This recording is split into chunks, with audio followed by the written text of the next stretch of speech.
할렐루야. 네, 할렐루야. 네, 오늘 의 시간에 하느님께서 주시는 그 놀라운 은혜와 평강이 가득한 복된 시간 되기를 간절히 축복합니다. 예전에 그 드라마 중에 재벌집 막내 아들이라는 제목의 TV 드라마가 있었습니다. 상당히 인기가 좋았어요. 저는 그 드라마를 다 보지는 않았는데 그 드라마 내용 중에 이런 내용이 있었습니다. 대체적으로 그 내용이 뭐냐면 재벌집 막내 아들이라고 나와 있는 제목처럼 이 주인공이 재벌집 막내 아들인데 미래에서 과거로 회귀한 거예요. 회귀해서 재벌집의 아들로 이제 살아가는 거죠. 그런데 아무래도 미래에서 과거로 회귀했으니까 미래의 큰 일들을 알고 있는 겁니다. 어린 시절에 선물로 재벌이니까 뭘 줄까라는 이제 그 주인공에게 묻는데 그 어린 아이가 뭘 달라고 했는가 하면 성남과 지금의 성남과 분당 땅을 주세요라고 하는 거예요. 여러분 지금의 성남하고 분당은 상당히 큰 대도시입니다. 근데 당시 드라마 속에서 나와 있는 아주 오래전이죠. 당시에는 이 성남 땅, 분당 땅은 아무 쓸모없는 정말 아무 개발도 안 돼 있는 그런 땅이었어요. 그런데 이 주인공은 앞으로 미래에 성남과 분당이 개발될 것을 알고 이 어린 나이에 그걸 달라고 하는 거죠. 미래를 아니까 그 일이 가능한 겁니다. 당연히 이 미래를 알고 있는 것처럼 그 땅들이 개발되어서 어린 나이에 수많은 돈을 얻게 됩니다. 이것뿐만이 아니라 앞으로 유명한 영화, 여러분 다들 타이타닉이라는 영화 아시죠? 그 타이타닉이 매우 유명해질 거라는 것도 알고 그 영화를 수입하는 수입사에게 투자해서 또 돈을 얻어요. 그런 식으로 이제 부를 축적해 나갑니다. 여러분 미래를 알 수 있다면 얼마나 좋겠습니까? 미래를 알고 미래를 말할 수 있고 미래에 대해서 알고 있어서 나도 그런 삶을 살면 참 좋겠다 하는 아마 그러한 생각들은 한 번쯤 해보지 않을까 싶어요. 우리가 미래를 이야기하고 미래를 예언하는 사람을 두고 뭐라고 이야기를 하죠? 예언자라고 합니다. 예언자. 많은 사람들이 예언자를 찾아가고 또 예언에 대해서 이야기를 듣고 그렇게 또 살기를 원합니다. 그래서인지 지금도 많은 사람들이 미래를 알고 싶은 마음으로 점집을 찾아가고 또 사주를 보러 다니기도 합니다. 참 재미있는 건 그리스도인들도 하늘의 말씀에 예언자가 되라고 했다고 해서 그런지 예언자의 말을 잘 듣고 싶어서 점집을 찾아가고 사주 보러 많이 다녀요. 그래서인가 제가 살던 그 서울에 미아리고개라는 곳이 있는데 그곳에 가면은 사주팔자를 보는 집들이 상당히 많이 있습니다. 그런데 거기에 많은 그리스도인들이 예언자가 되고 싶어서 그런지 교인들을 환영합니다 라는 문구가 있어요. 권사, 집사, 환영, 대환영 이렇게 쓰여져 있습니다. 얼마나 많은 사람들이 가는가를 우리가 생각해 보게 되지요. 제가 나온 감리교 신학대학교의 교과에도 예언자라는 이야기가 나옵니다. 광야에 소리치며 굽은 길 곧게 하니 그 이름은 예언자, 그 이름은 예언자. 이런 교과의 가사가 있어요. 여러분 우리는 예언자의 삶을 살아야 한다는 마음으로 그 교과를 부릅니다. 사랑하는 성도 여러분, 그리스도인들은 예언자가 되어야 할 줄로 믿습니다. 여러분들 모두 다 예언자가 되시기를 간절히 축복합니다. 그런데 우리가 이야기하는 이 예언자와 사실 성경에서 말하는 예언자는 다릅니다. 우리가 말하는 예언자라고 하는 이 예언자는 이 예자가 미리 예라는 단어를 써서 미리 알고 말하는 사람을 우리는 흔히 예언자라고 하죠. 성경에서 말하는 예언자는 바로 그 예언자가 아닙니다. 여러분 주보에 제가 제목에 한문으로 그 예언자라는 제목을 특별히 썼는데 화면에도 나옵니다. 저 예자는 미리 예자가 아니라 맡길 예자입니다. 그러니까 이 성경에서 말하는 예언자는 하느님의 말씀을 맡아서 전하는 사람, 그 사람이 바로 예언자라는 거예요. 하나님의 지식을 알아서 먼 미래를 알고 말하는 예언자가 아니라 하나님께서 우리에게 말씀을 주셔서 그 말씀을 맡아서 전하는 사람들이 바로 예언자라는 겁니다. 다른 말로 표현하면 하나님의 말씀을 대신 전한다고 해서 대언자다라고도 이야기를 해요. 모든 그리스도인들은 바로 이러한 하나님의 말씀을 맡아 전하는 전달자, 대언자인 예언자가 되어야 할 줄로 믿습니다. 신명기 18장에 보게 되면 하나님께서 이스라엘 백성에게 하나님의 말을 전하기 위해 선지자 한 사람을 세우겠다는 말씀을 하세요. 신명기 18장 18절에서 하나님께서 이렇게 말씀하십니다. 내 말을 그 입에 두리니 내가 그에게 명령하는 것을 그가 무리에게 다 말하리라. 여기에서도 말씀하고 있는 것이 내 말을, 하나님의 말을 그 입에 두겠다. 그러니까 하나님의 말을 그 입술을 통하여 전하는 사람으로 내가 한 사람을 세우겠다는 하나님의 말씀을 하고 있는 것을 알 수가 있습니다. 하나님의 말씀을 전하는 사람으로 하나님은 세우겠다는 이야기예요. 그렇다면 하나님의 말씀을 전하는 우리도 마찬가지로 예언자가 되어야 하는데 우리는 어떤 말을 전하고 무엇을 전해야 할까요? 우리는 예수 그리스도를 전하는 사람이 되어야 합니다. 여러분, 우리는 예수 그리스도를 전하는 우리의 구원자 되신 예수 그리스도를 증거하는 예언자가 되어야 할 줄로 믿습니다. 그러면 그 예수 그리스도에 대한 그 말씀을 우리가 어떠한 말씀인가 오늘 말씀을 통해 함께 깨닫고자 해요. 첫 번째로 예수 그리스도의 복음에는 깨우침의 능력이 있습니다. 예수 그리스도의 복음에는 깨우침의 능력이 있습니다. 자, 우리가 함께 마가복음의 본문을 읽었어요. 마가복음의 이 본문에 보면 어떤 내용이 등장하는가 하면 귀신 들린 한 사람을 고치는 내용이 등장하고 있습니다. 자, 배경이 이렇죠. 예수님이 회당에 가셔서 말씀을 가르칩니다. 예수님이 말씀을 가르치니까 많은 사람들이 놀라요. 야, 이 말씀은 듣도 보도 못한 말씀이다라고 사람들이 놀랍니다. 그 놀라는 이유가 서기관들과 달리 권위 있게 가르쳤기 때문이라고 성경에서는 기록하고 있어요. 서기관들과 달리 그 말씀에 능력이 있다, 권위 있다라는 거예요.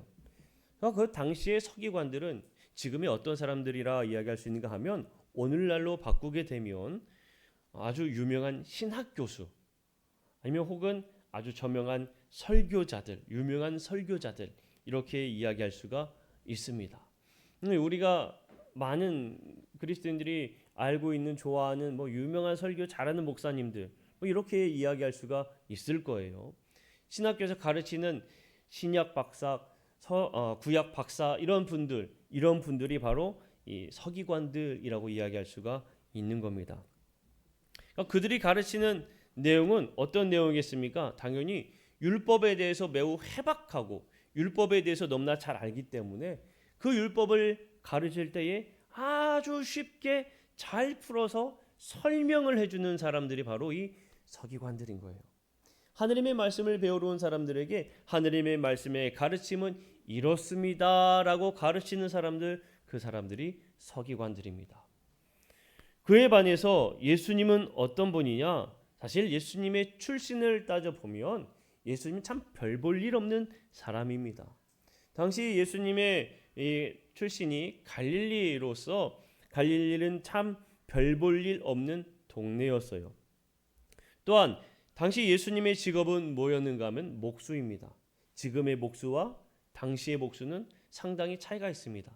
당시의 목수는 지금과는 달리 아주 천하다 여겨지는 그런 직업으로 여겨졌어요.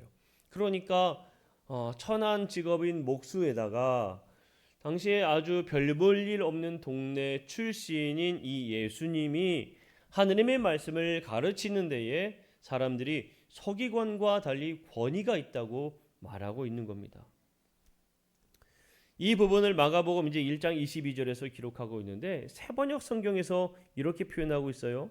율법 학자들과는 달리 권위 있게 가르쳤다라고 이야기합니다. 율법학자들과는 달리 권위 있게 가르쳤다.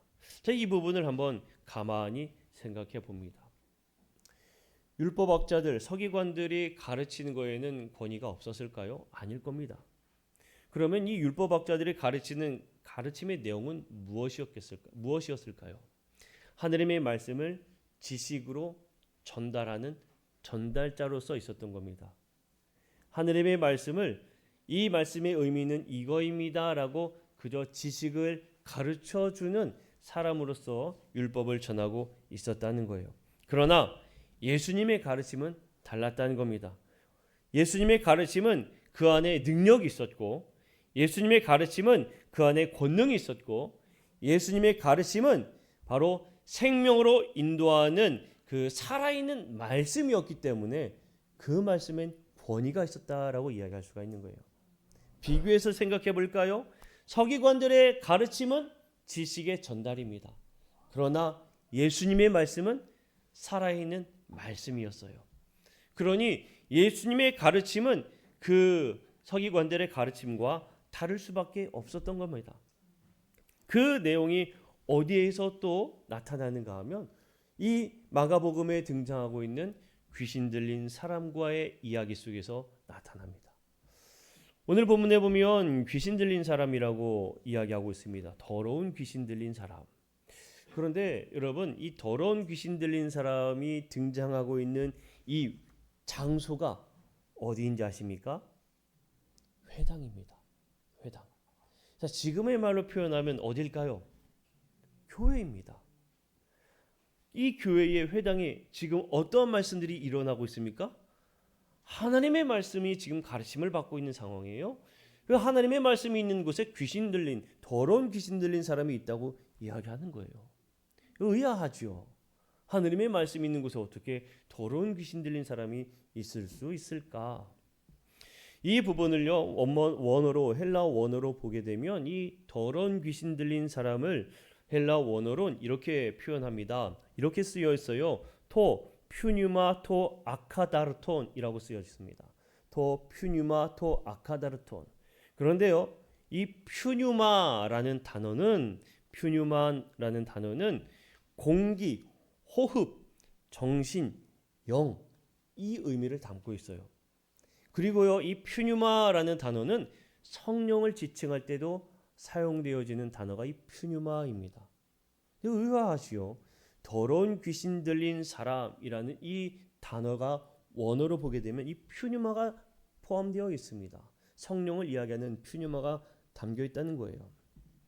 그러니까 우리가 알고 있는 이 귀신과 본문에서 이야기하고 있는 더러운 귀신이라고 하는 이 귀신은 다른 내용인 겁니다. 오히려 이 후에 마가복음 1장 32절에 보게 되면 저물어 해질 때의 모든 병자와 귀신 들린 자를 예수께 데려오니, 이 본문이 있어요. 여기에서 귀신이라고 되어 있는 이 원어가 바로 다이몬입니다. 그러니까 지금 우리가 함께 읽은 본문에서의 귀신에 대한 단어와 이후에 등장하고 있는 귀신에 대한 단어는 다른 단어예요.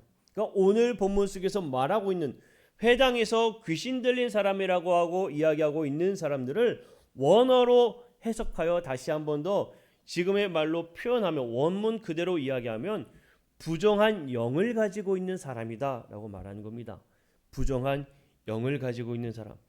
부정한 영을 가지고 있는 사람은 어떤 사람이냐? 하느님의 말씀을 듣는 회당에는 있지만 그 생각과 마음이 여전히 세상에 취한 사람들을 말하고 있는 거예요. 하느님의 말씀이 있는 그 자리에는 있지만 여전히 물질에 취하여 있고, 여전히 명예에 취하여 있고, 여전히 성공에 취하여 있어서 하느님께서 생명으로 인도하는 그 말씀이 무관심하고 그 말씀은 우리 안에 있지 못하는 사람들, 그 사람들을 바로 더러운 귀신 들린 사람으로 표현하고 있다는 겁니다.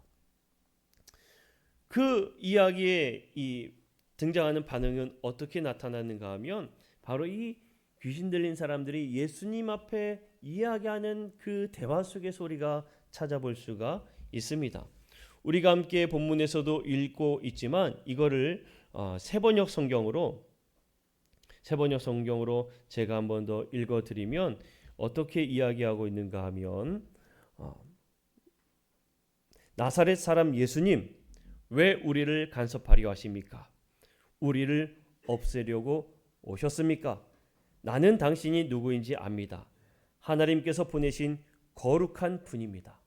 이 더러운 귀신 들린 사람이 예수님 앞에 하는 이야기예요.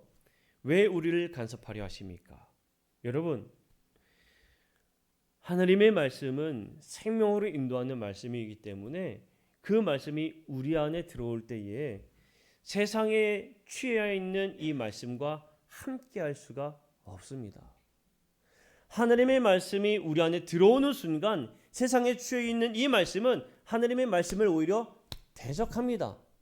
그래서 하나님께서 말씀하시는 그 말씀이 들어올 때에 세상의 명예와 세상의 부와 세상의 권력을 추구하는 이 마음들은 세상에 하나님의 말씀이 들어오는 순간 그 말씀은 밀려나가게 되어 있어요.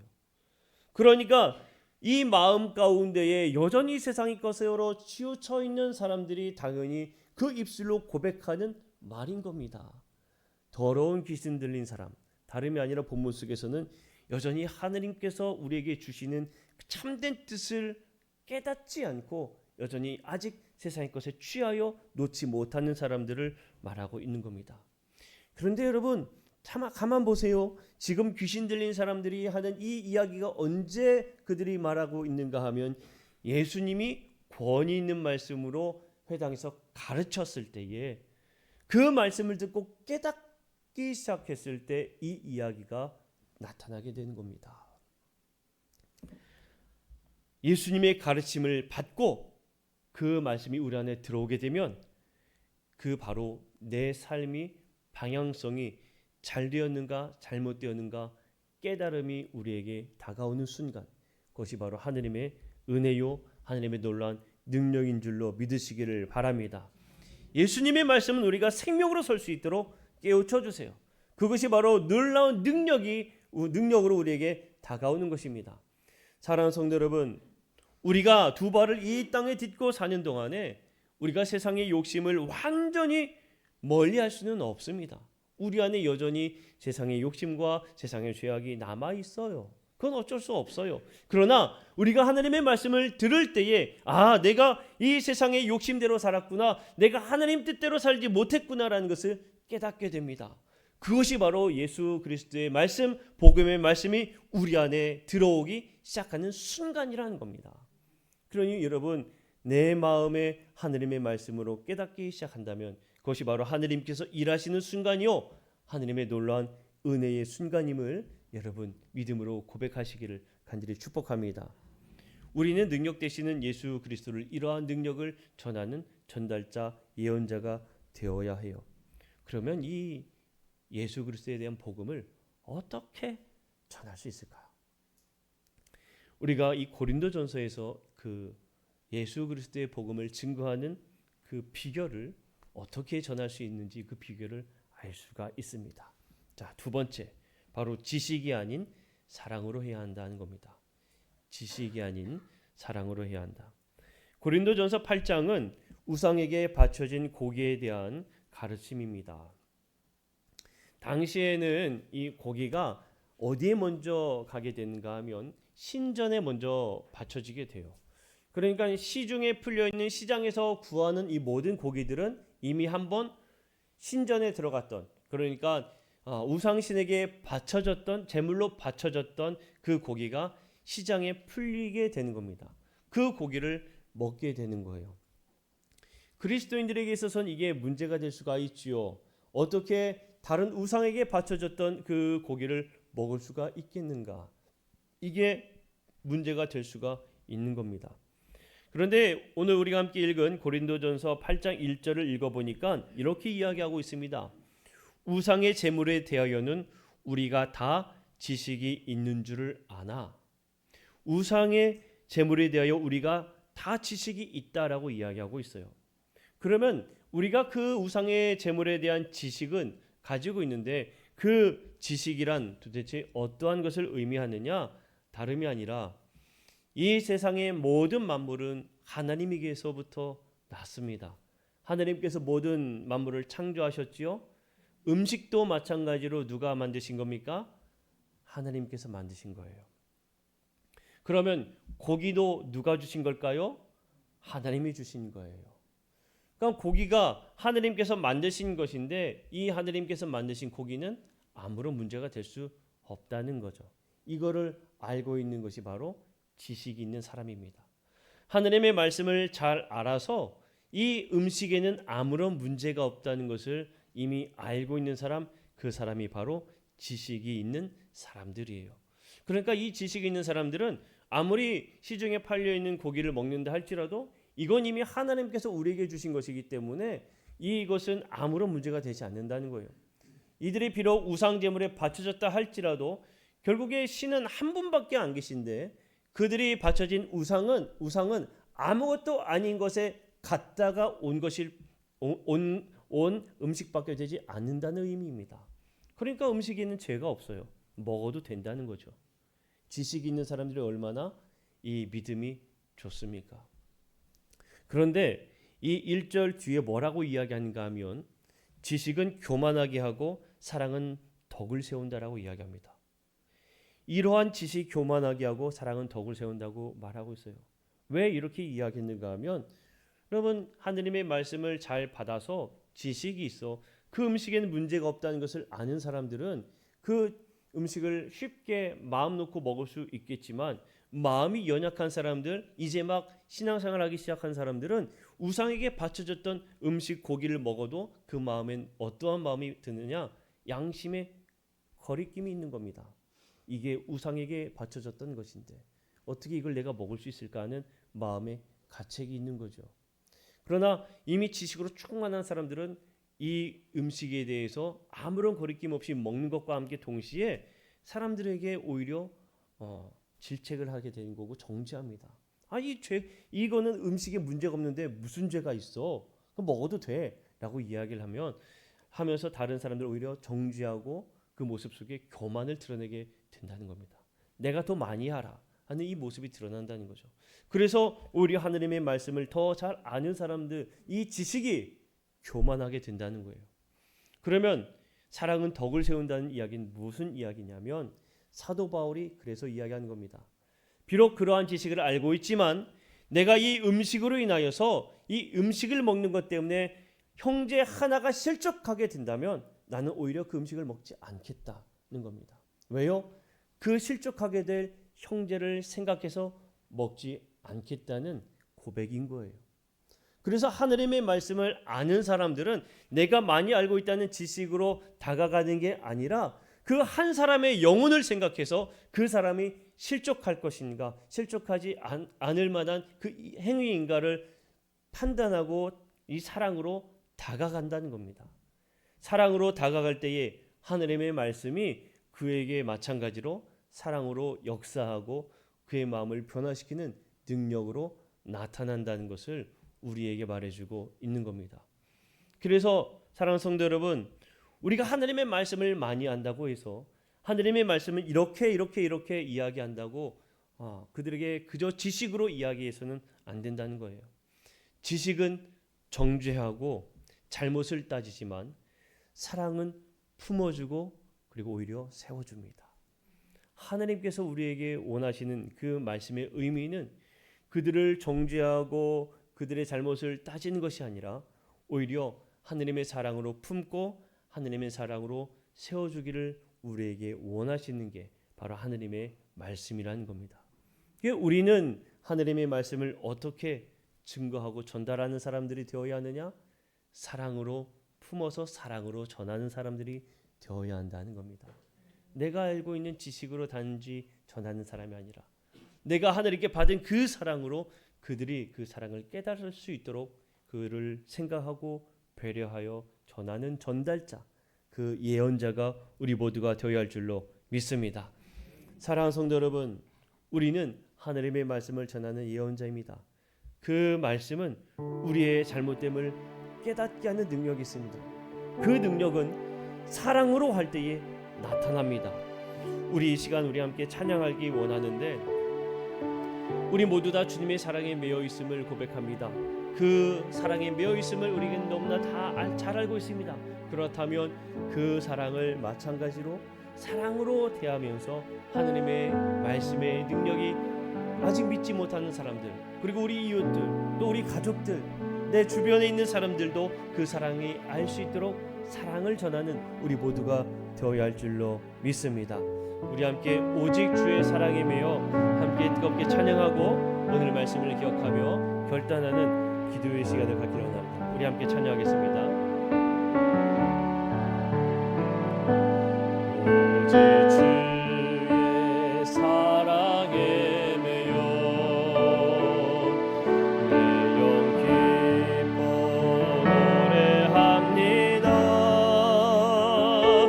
이 소망의 언덕 기쁨의 땅에서 주께 사랑되